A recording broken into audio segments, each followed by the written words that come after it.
With its promise of a more small-scale and compact experience, Assassin's Creed Mirage is a game that's caught the eye of many. With Odyssey and Valhalla attracting increasing criticisms for its bloat, there's been plenty of excitement about the fact that Mirage is once again promising a stealth and parkour-focused game that falls in line with classic stealth action games, and eschews the role-playing systems of the recent installments like Odyssey and Valhalla. The game is now less than a month away from launch, and ahead of its release, we recently had some hands-off time with it. After having watched over an hour of gameplay footage showcasing Mirage's open world, combat, stealth, parkour and more, there's plenty that we've learned about the game that's got us even more excited to get our hands on it. Here, we're going to talk about those details. Baghdad. Baghdad serves as Assassin's Creed Mirage's setting, and it's emblematic of the focusing on a Middle Eastern setting that focuses entirely on a single city. And the way in which the game is going about it looks very familiar as well, which of course is a good thing, because the sense of place and atmosphere seeps through every inch of this game, which serves as one of its strongest elements from what we've seen of it so far. Crowds chatter around you in their native language, the streets are densely packed with people milling about and going about their business. Vendors and shopkeepers ply their trade in busy areas, and all of it lends real authenticity to the game's recreation of 9th century Baghdad. Mirage will completely transport players to meticulously crafted recreations of historical settings. The developer is also promising plenty of variety across Baghdad's several districts, and though the gameplay footage we saw took place entirely in the district of Kark, the environments and areas we saw impressed up greatly with their level of detail and their atmosphere. Investigations. Main missions in Assassin's Creed Mirage take the form of investigation. Each investigation has a main assassination target at its center, and getting to that target first requires completing other related missions that will help you gather clues. For instance, in the gameplay footage that we saw, Basim, the protagonist, met up with an old friend named Kong, a merchant, and through helping him with issues related to his business, Basim was able to uncover clues that helped him uncover the identity of the central target of that investigation. Open world activities.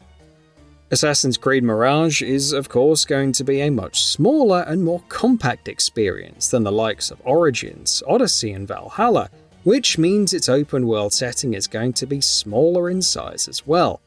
Even so, there's plenty of side activities available in the open world of Baghdad. For starters, in the gameplay footage that we saw, we were also able to spot other activities that were available, with each district of Baghdad having gear chests to track down, artifacts and shards to collect, and more. Meanwhile, you can of course also pick up a variety of contracts at Hidden One's bureaus found throughout the city, with objectives ranging from stealing objects to assassinating targets to escorting NPCs to safety. Each contract also gives various rewards, including tokens. Speaking of which, tokens. In exchange for completing contracts, Basim is rewarded with tokens, which can be used to your advantage in a variety of ways to help you accomplish your mission objectives. For instance, you can also use tokens to get mercenaries to attack NPCs, musicians to play tunes that will distract NPCs, speakers to speak to agitated crowds and calm them down, and more. Each faction will also be tied to specific token types. So, if, for instance, you don't have mercenary tokens, you won't be able to hire any mercenary groups. Eagle Vision.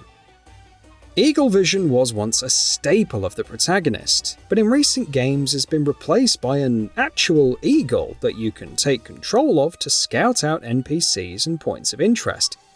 Mirage, interestingly enough, is having its cake and eating it too.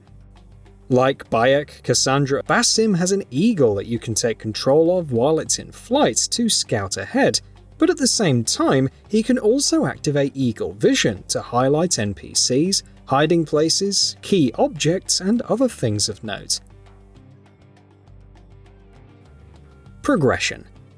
Unlike Origins, Odyssey, and Valhalla, Mirage is not an RPG, which means progression is much more simplified and streamlined.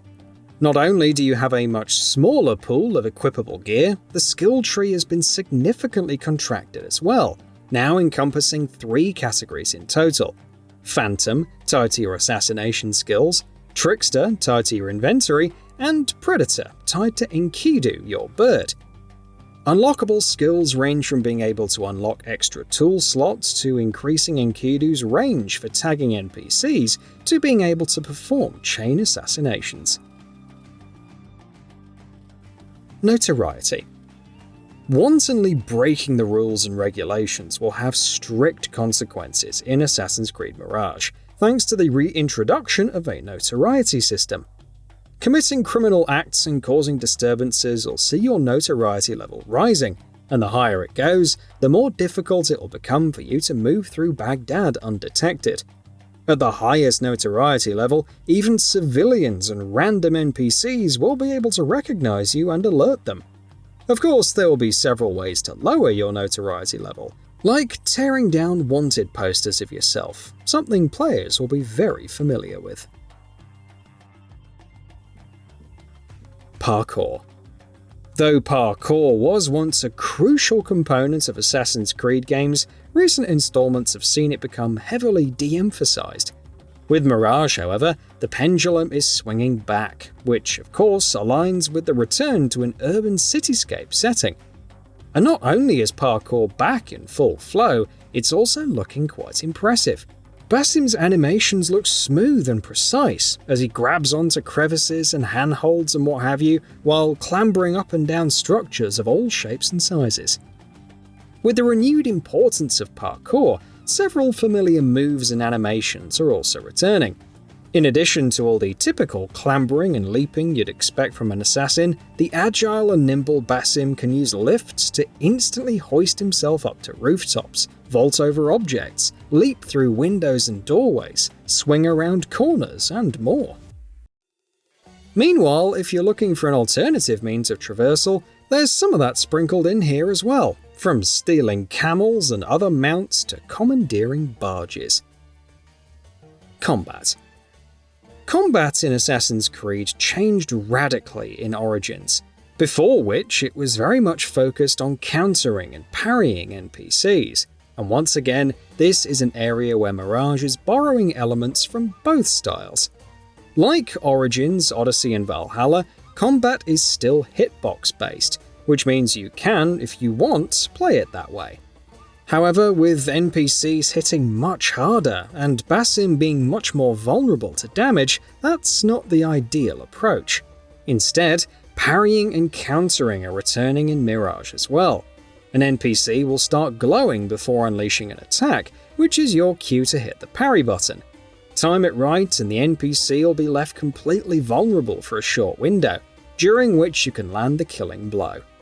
It's a cross between 2 very different combat styles, and seems to be geared around encouraging stealth rather than out-and-out combat, which, incidentally, brings us to our next point. Stealth. After what feels like ages, stealth is once again central to the experience in Assassin's Creed Mirage. Basim has a number of tools at his disposal to aid in stealth. He can use smoke bombs to make his escape, firecrackers to distract NPCs, a whistle to lure them to specific spots, and quickly pick them out from a distance with throwing knives. Where hiding places are concerned, there's plenty of options that players will find familiar, including rooftop gardens, veiled stalls, patches of bushes and tall grass, and of course, bales of hay. Meanwhile, social stealth is returning as well, with Basim now being able to blend in with crowds by slowly moving through them or sitting on benches occupied by other NPCs.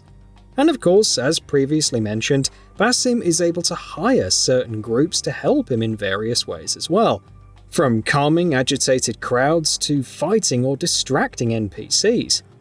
Oh, and you can also pickpocket people, which is done through a QTE-style minigame.